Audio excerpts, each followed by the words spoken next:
Welcome to Card of the Day, where we talk about Weiss Schwarz's cards of the day, and I neglect studying for my exam that I have today. So let's get right to it. First card we're going to look at is the 00 Megumin card. She's a red adventure magic character, and she has one ability. Auto. Pay 1, discard 1 card.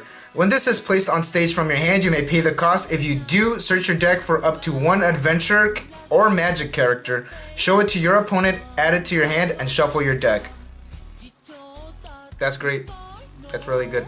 This is really good. Yo, you know how much I like searchers and how much they are needed in the game, so this is really good. And I've noticed that all the red cards are really great, and all the blue cards are not so great. So I'm gonna assume that red is the color to run in Konosuba. Sadly, because I really do like Aqua. Next card we're going to talk about is a Vivid Strike. It's this 2/1 blue Jill character, and she's a fighter trainer, and she has one ability.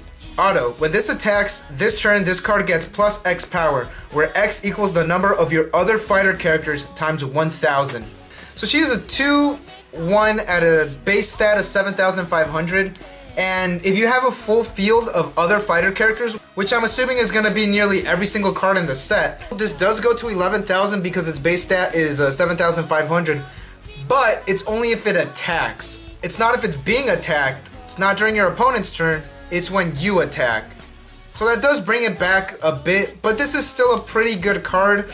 Next card we're talking about is in Chain Chronicle. It's the 00 red Aram card, and he is a mana weapon character.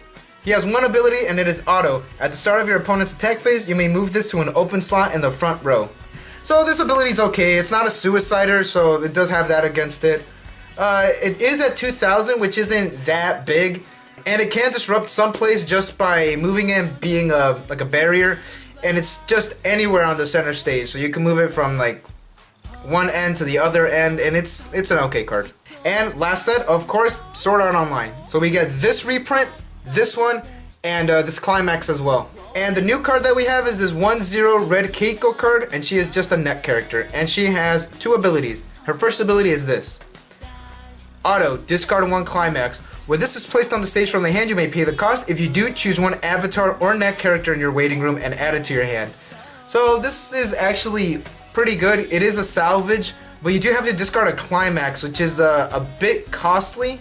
But you can get an avatar or a net character, which is good, but this in itself is just a net character. It's not an avatar character. You can't really search it with Kirito.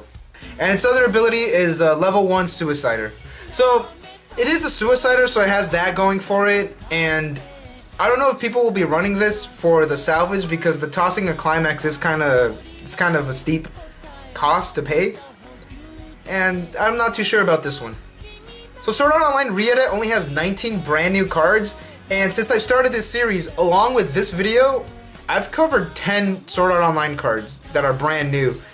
And there are 100 reprints, which I'm not even going to try to count how many I covered. Sword Art Online Rieta is coming out this Friday, so we'll stop seeing them really soon, and I did miss a couple cards right before I started doing the series.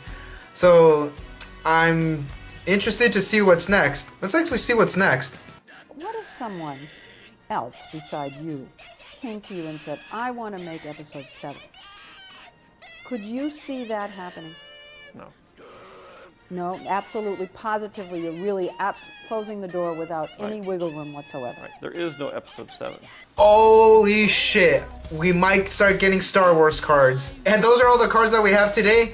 I'm interested to see if we actually are going to start getting Star Wars cards next week. And I'll see you guys tomorrow.